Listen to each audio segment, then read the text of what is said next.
Vega 12 was meant to be a peaceful joint settlement, a place where 8 species of the Galactic Union could demonstrate unity and cooperation.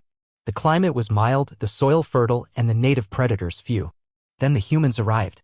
The Terran ship landed without ceremony. No diplomats. No ceremonial ropes. No greeting. Instead, the loading ramp hissed open and dozens of humans walked out, tall, lean, dressed in tight black suits. No armor. No weapons. Just strange red insignias on their chests and cold determination in their eyes. General Ilrix of the Threx Confederacy stepped forward. "Where's your delegation?" One human, face scarred and expression unreadable, replied, "No delegation. We're the first wave." "Of what?" asked Ilrix.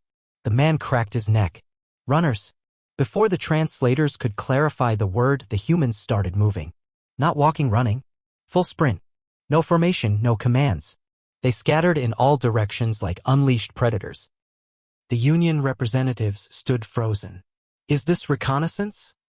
asked Counselor Veek of the insectoid Solari. Ilrix narrowed his eyes. "No, something else." The humans ran without rest.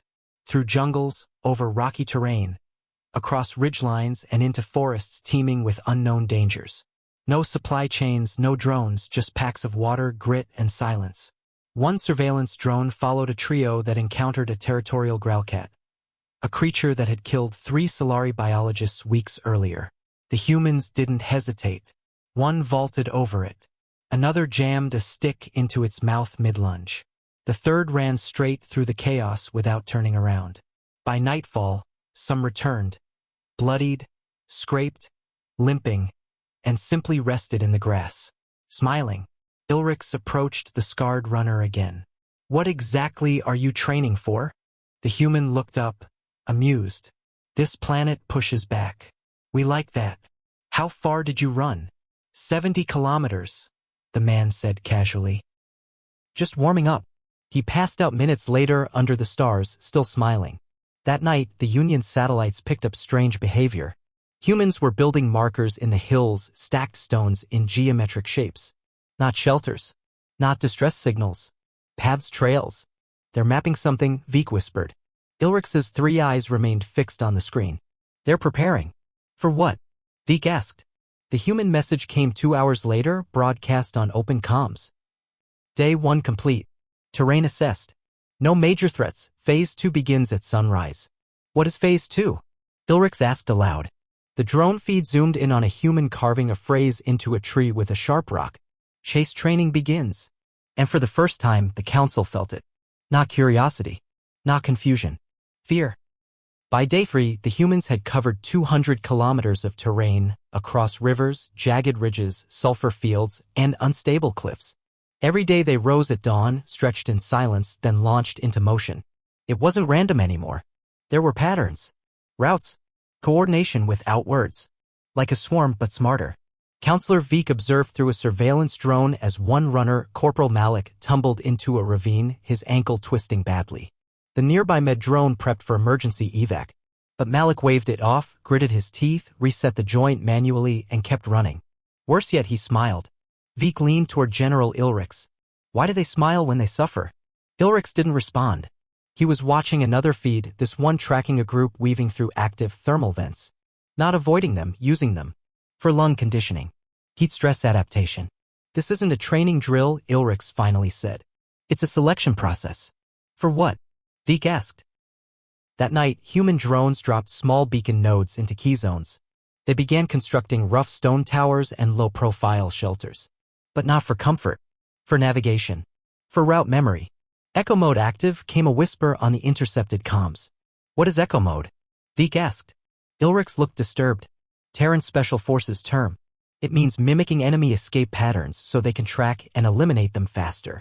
The Union command froze. A day later, an apex predator, a massive Athex, ambushed a team of runners. The beast should have ended them in seconds. Instead, 2 humans distracted it.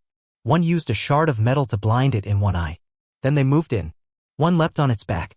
Another pinned the jaws with rope and elbows. When it collapsed, a runner turned toward the surveillance drone, blood-spattered and grinning. Phase 2 complete. Ready for pursuit simulations. Ilrix stood. "We need to alert the High Council." "They're not running from anything," Veek whispered. They're learning how to hunt. Day 6 began with alarms. Satellite feeds caught a sudden ripple in the forest canopy. The Athex Vega 12's deadliest predator was on the move again. And this time, it wasn't just defending territory. It was tracking something.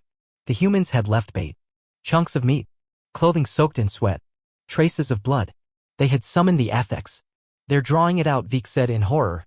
3 runners jogged toward the canyon pass. Behind them, the beast roared. It lunged forward, smashing through branches, gaining speed. The humans accelerated. Instead of fleeing, they were guiding it into a dead end. At the final curve, one runner veered left, up a narrow ledge. Another dropped down and vanished into shadows. The third turned and faced the charging monster. A flash. A makeshift spike trap engineered from local flora and hardened with Terran resin snapped shut as the Athex stepped on it. It staggered. The humans swarmed it. This time, they didn't just kill it. They marked its corpse. GPS tags, thermal sensors, even a drone-mounted beacon for later recovery. They're studying it, Ilrich said. They made the apex predator their prey. The council held an emergency session. We need to shut them down, a Zelthian delegate hissed. This is psychotic. But it was too late. The runners had already entered what they called Phase 3, live pursuit mode. They started marking trails with scent compounds. They began tracking local fauna and each other. Union scientists intercepted neural scan data. They were monitoring adrenaline patterns mimicking flight instincts of prey species. They're learning how we run, Vik whispered. No, Ilrich said darkly. They're learning how to chase us when we do.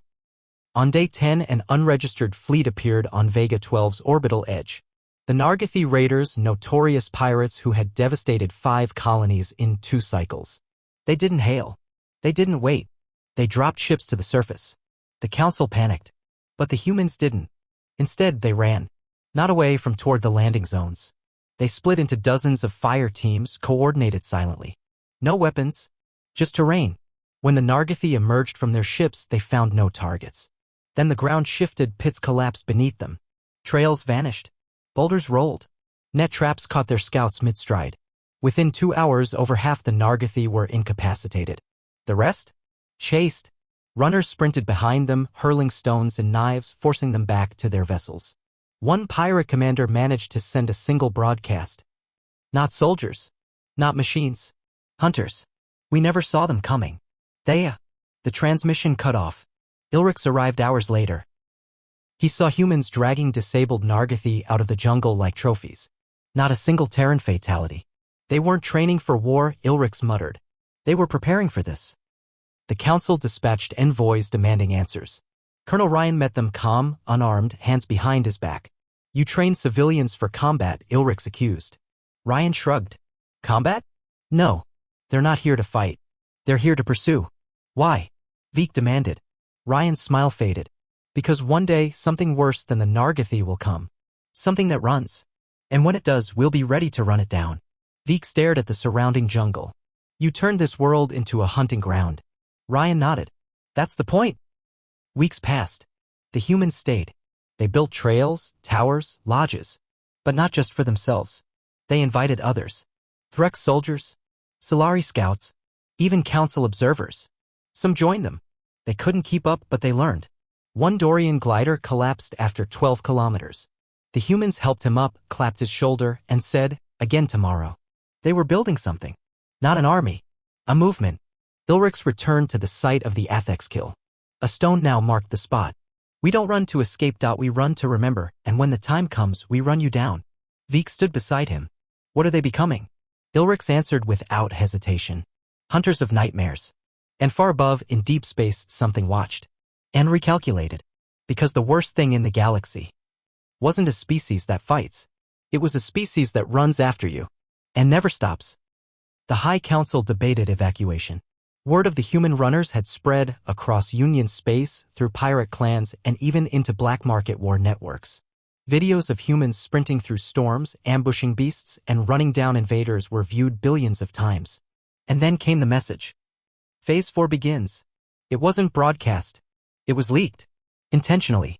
Vik stared at the decoded package, satellite telemetry, biome maps, and something worse, species-specific pursuit algorithms.